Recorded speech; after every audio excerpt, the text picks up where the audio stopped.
რაც YouTube არხზე აქტიურად დავიწყე ვლოგების ჩაწერა და თქვენთვის ჩვენება ყველაზე აქტუალური და მარადიული კითხვა არის თუ რომელი სახეობები, რომელი ჯიშები ავიღოთ, რომ ბიზნესისთვის იყოს მომგებიანი.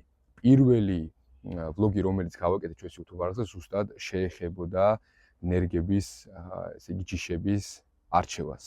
და ეხლა კიდევ მინდა განვავრცო ამ ვლოგში თუ როგორ და რანაირად უნდა მოვიქცეთ. მანამდე მინდა შეგახსენოთ და გთხოვოთ მეგობრებო, რომ დააჭიროთ ლაიქის ღილაკს, მოიწონოთ ჩვენი ვლოგი, დაწეროთ სულ მცირე რამოდენიმე სიტყვიანი კომენტარი.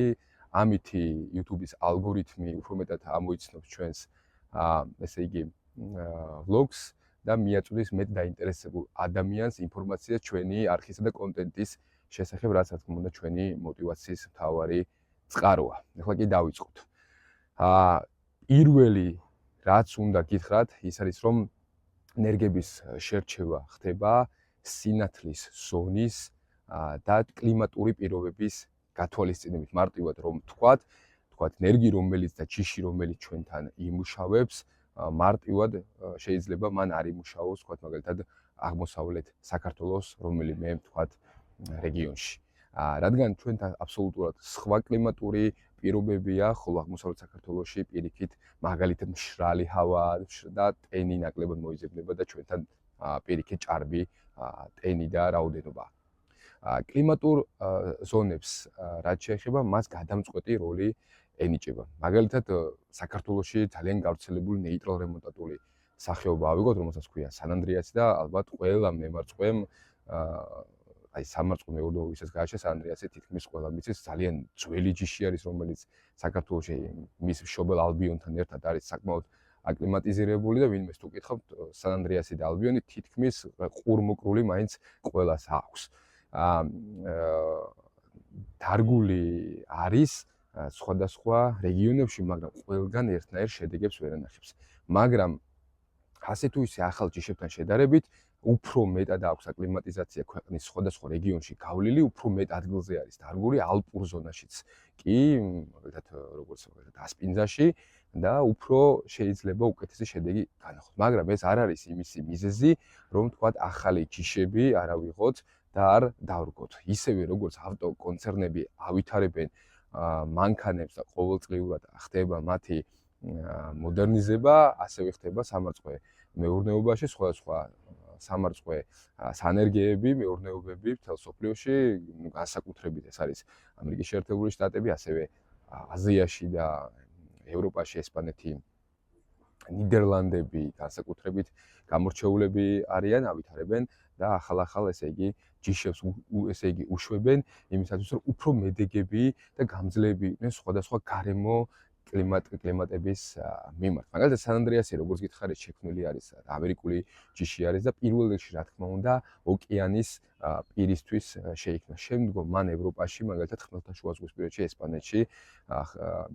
ხმელთაშუაზღვის ჰავისთვის მოახდინა აკლიმატიზირება და მხოლოდ ჩვენთან შემდგომ შემოვიდა ეს კავკასია, თქვათ სხვადასხვა რესპუბლიკები, რომელიც ყოფილი საბჭოთა კავშირის რესპუბლიკებია და მან დაიწყო ესე იგი აკლიმატიზირების გავლა. ხოლო შემდგომ ფერმერები და ადამიანები მიხვდნენ, რომ იმისათვის, რომ კარგი შედეგები მიიღონ, უნდა შეუქმნან ისეთი პირობები, როგორიც მას აქვს მის სამშობლოში, სადაც გამოიყვანენ და შემდგომ ნელ-ნელა მოერგოს ადგილობრივ კლიმატს. გვაქვს სულ 7 სინათლის ზონა, სამწუხაროდ მე ჩემს კურსში ამას დაწვრილებით ვსაუბრობ.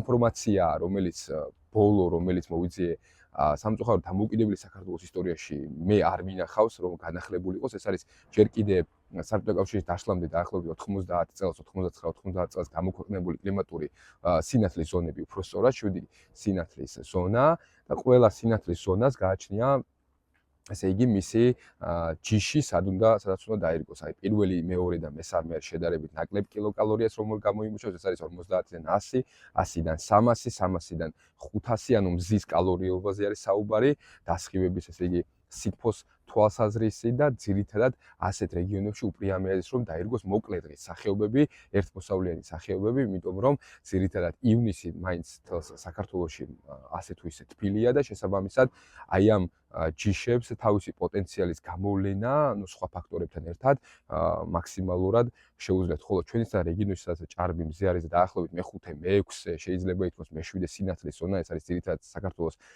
შავიზღვისპირეთი. შეიძლება რომ დაირგოს როგორც მოკლე დღის სახეობები, ასევე ნეიტრალ-რემონტატული სახეობები. ეს შეიძლება რა თქმა უნდა აღმოსავლეთ საქართველოში, იმიტომ მზე ჭარბად არის მაგალითად კახეთში, ასევე ქართლში და ასე შემდგომ. ასევე აუცილებელი არის რომ მოხდეს მეგობრებო, ესე იგი ასევე ჯიშების არჩევისას აუცილებლად უნდა გაითვალისწინოთ თუ რას ითხოვს თქვენი ბაზარი. ანუ მაგალითად ხელშეკრულებები გაგაჩნიათ, თქვა საკონდიტროებთან, გაგაჩნიათ რაღაც სუპერმარკეტებთან, ჰიპერმარკეტებთან. როგორ და რომელ ჯიშებს ითხოვენ. ხშირად, როდესაც აი შესყიდვების დეპარტამენტი არსებობს, წარმომადგენლობა მათ ყავს, მათ იციან რომ მაგალითად კონკრეტული ჰიპერმარკეტი ან სუპერმარკეტი რომელ ჯიშს ითხოვს. სწორედ აი ამაზე უნდა გაკეთდეს გათვლა. იმიტომ რომ შეიძლება ნებისმიერი თქვა პროდუქტი მოიყვანოს, შეისწავლო, მაგრამ თავარი არის შემდგომ მარკეტინგი, მისი წარმოება და რა თქმა უნდა რეალიზაცია, რომ ფერმერმა მოგება ნახოს. მხოლოდ ის რომ მოიყვანოთ ხარისხიანი და შემდგომ გაუყიდავიან დაბალ ფასში გაიყიდოს, ანუ მოყვანის თანხა რაც ჩდება თქვა წლის განმავლობაში მასზე ნაკლებად გაიყიდოს, რა თქმა უნდა, ამ დროს ფერმა და ფერმერი უკვე დანაკარგებში მიდის და აზრი ეკარგება ყოველივე ამის წარმოებას. თან არ უნდა დაგავიწყდეთ რომ წარმოება დღეს უფრო ძვირი ჩდება, მაგალითად ვიდრე გაყიდვა, რაც არ უნდა თქვა ეს ძალიან ცუდი მოსასმენი იყოს სამწუხაროდ, მით უმეტეს ჩვენს ქვეყანაში ესეა, მთელ სოფლიოში ესე არის, მაგრამ ჩვენთანაც ესეა, წარმოება უფრო მეტ ხარჯებთან არის დაკავშირებული და გაყიდვაში ადამიანი ფაქტიურად შედარებად შეედაროს წარმოებელს, ხელის გაუნზრებლად მეტ სარგებელს იღებენ და ამისი თქვა პრაქტიკული მაგალითებიც გვაქვს, ამ საუბარს რა თქმა უნდა ვერ ავწდებოდით. განმოგგზოთ. ჩვენ ღია გრუნტზე იქნება თუ საფურებში იქნება წამწლების განმავლობაში დაახლოებით 15-მდე სახეობა გამოცადეთ, რომელიც რეალურად გამოცადეთ და რომელიც დაირგო. ზოგმა გაამართლა, ზოგმა ვერ გაამართლა, თითქმის ყველანი ერთნაირ პირობებში იმყოფებოდნენ. ერთ-ერთი ყველაზე უხმოსავლიანი, რომელიც შეიძლება ითქვას, ჩვენს პირობებზე არის საუბარი, კიდევ ერთხელ ვსაუბრობ, ეს არის შავიზღვისპირეთი ტენიანი რეგიონი, ეს იყო ჯიშმა, იტალიურმა ჯიშმა, კაბრილომ, რომელმაც ჩვენ ხელშესახები შედეგი მოგცა და მისი მოსავლიანობა ერთ ტალახაზე დაახლოებით სუფთად დანაკარგების გამოკლებით შეადგინა დაახლოებით 700 გრამს, რომელიც ნეიტრალ-რემონტატული სახეობებისთვის არის საკმაოდ დიდი შედეგი. ასევე მინდა აღვნიშნო მურანოს, რა თქმა უნდა, მოსავლიანობა და პლუს გემოვნური თვისებები, რომელზედაც ძალიან კარგად შეგიძლიათ თქვენ აქცენტი გააკეთოთ, მით უმეტეს, თქვა, საკონდიტროსთან თუ თანამშრომლობ და ასე შემდგომ, იმიტომ რომ ძალიან გემრიელი შიგთავსის მქონე და გემოვნური თვისებების მქონე სახეობა და ჯიში, ისეც იტალიური ჯიშია. სან-ანდრეას და ალბიონი ეს არის უღალატო მეგობრებო, რომელსაც მე ვთვლი, რომ თითოეულ ფერმაში უნდა იყოს, რადგან ჩვენს, ესე იგი, ტენს და სიცხეს განსაკუთრებით ღია გრუნტში, როდესაც მზის სხივები პირდაპირ ხვდება ამ ჩვენს პლანტაციას, მით უმეტეს ღია გრუნტში, ძალიან კარგად უძლებს და სულ ცოტა ხნის წინ ვახსენე, რომ ჩვენს კლიმატურ პირობებში ყველაზე მეტად არიან აკლიმატიზირებული. რა თქმა უნდა, მათ ისეთი მოსავლიანობა არ აქვთ, როგორც ახალ ჯიშებს და ახალ სახეობებს, როგორც ვთქვათ, კაბრილოს, როგორც ვთქვათ, იგივე მურანოს, მაგრამ ნამდვილად არის. ეს არის რეალურად, რაც პრაქტიკაში არის გამოსული, იმიტომ რომ რამდენი ადამიანიც არსებობს, აი სხვადასხვა ჯგუფებში რომ შეხვიდეთ, უამრავი აი პასუხი არის, რომელიც არის თქვა დაუსაბუთებელია ვიღაცისგან გაუგიათ და ასე შემდგომ. არა, ნერგების და ჯიშების ესე იგი შერჩევა ხდება კლიმატური ზონების და სინათლის ზონების გათვალისწინებით და რომელი და როგორი ჯიშები ჭირდება ასევე თქვენს ბაზარს. ნიშა უნდა დაიჭიროთ და მასზე უნდა იმუშაოთ აუცილებლად. რაც შეეხება მოკლე დღის სახეობებს. რატომღაც საქართველოში მოკლე დღის სახეობები არ არის პოპულარული, თუმცა არ მიკვეს, რადგან ფაქტიურად ჯიშებთან დაკავშირებით ძალიან მწირი ინფორმაცია არის.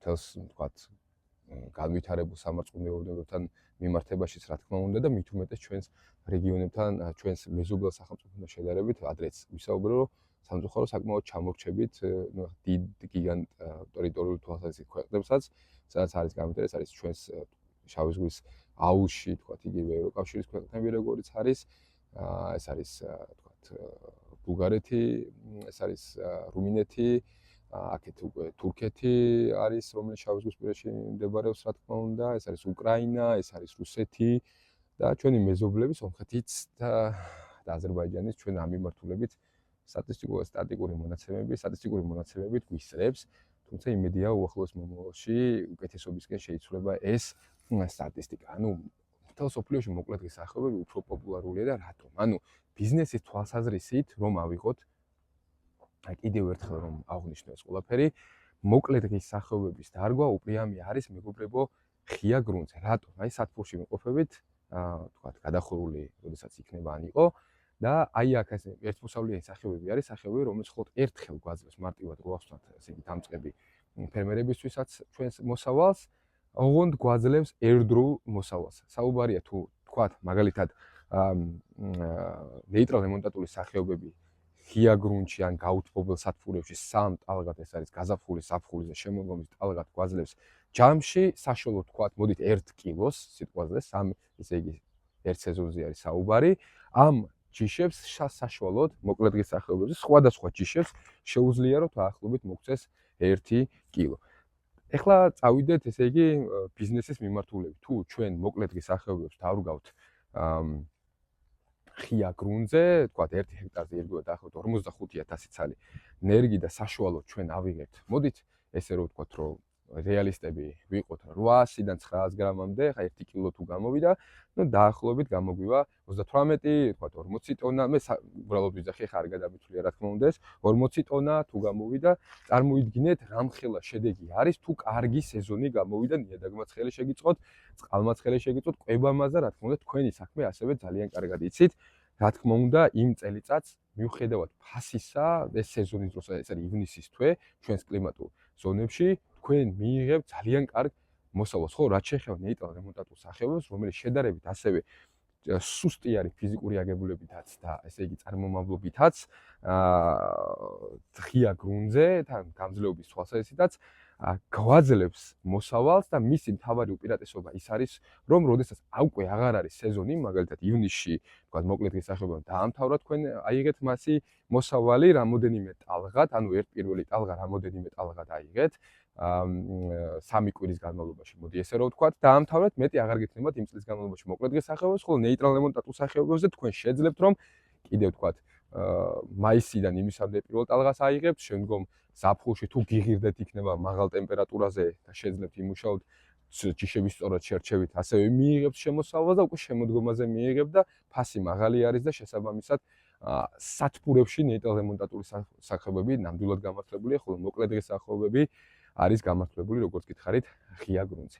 ანუ ბიზნესის თვალსაზრისით იდეალური არის თუ ორივე ერთდროულად გექნება დარგული მეგობრებო, თქვათ, როგორც გითხარით, ღია გრუნტიც და სათბური. თუ არჩევნის საშუალება არის, ეს არის ჩემი პრაქტიკიდან გამომდინარე, ამ წლის განმავლობაში, კარგი იქნება თუ მოკლედ გასახობებს დარგავთ თავიდან ღია გრუნტზე, თან ნაკლებიც ჩნდება ფინანსური თვალსაზრისით დაწყებისას, ხოლო შემდგომ როდესაც უკვე წელში გაიმართებით, ბუნված მეტი გექნებათ, რა თქმა უნდა, უკვე სათბურით შეგიძლიათ დაამატოთ ნეიტრალ რემონტატული სახეობებით, როგორც გრუნტი, ასევე მცირე სიღრმე და შემდგომ ორივე ერთდროულად ამუშავოთ. დასკვნა არის ის, რომ თქვენ უნდა მოახდინოთ თქვენი ტერიტორიის, თქვენი რეგიონის კლიმატური ზონების, სინათლის ზონების შესწავლა კარგად, თქვენი ნიადაგის, თქვენი წყლის შესწავლა და თქვენი ცოდნის შემოწმება თუ რამდენად ფლობთ ამას და შემდგომ უკვე უნდა გადაწყვიტოთ როგორ და რა მიმართულებით სწორად როგორ დაგეგმოთ. პირველ რიგში ყველაზე მნიშვნელოვანი არის ნებისმიერი საქმის თუ ბიზნესის ორგანიზება და საქმის შესწავლა და ყველა შესაძლო რისკების გათვლა, რა თქმა უნდა. ნუ, რა თქმა უნდა, რისკი ყოველთვის არსებობს, მაგრამ თუ ამას არ დავიწყებთ, არასოდეს არ გვეცოდინება, გამოგვივა თუ არ გამოგვივა. მარწყვის წარმოება ნამდვილად მომგებიანი საქმეა და ეს პრაქტიკაში, ესე იგი, არის დადასტურებული, ხოლო მარწყვის ნერგების შერჩევა, როგორც გითხარით, არის დამოკიდებული აი იმ წინამდებარე პირობებზე, რომელიც თქვენ აუცილებლად უნდა გაითვალისწინოთ და შემდგომ მოახდინოთ მათი დარგვა. რა თქმა უნდა, ნერგები რომ ხარისხიანი უნდა აიღოთ, ამას საქართველოში იყიდით თუ თქვათ ევროპიდან ჩამოიტანთ, საიდანაც საშუალება გექნებათ, ეს უკვე თქვენზე არის სიღრმისეულად დამოკიდებული და რა თქმა უნდა, ხარისხიანი დასარგავი მასალა უნდა აიღოთ. აი ამაზე მინდოდა დღეს მესაუბრა, იმედია რომ მაქსიმალურად დაგეხმარებათ ეს ვიდეო, რომ სწორად მოახდინოთ თქვენი საქმის მომავალი საქმის ორგანიზება და მაქსიმალურად ბევრი ინფორმაცია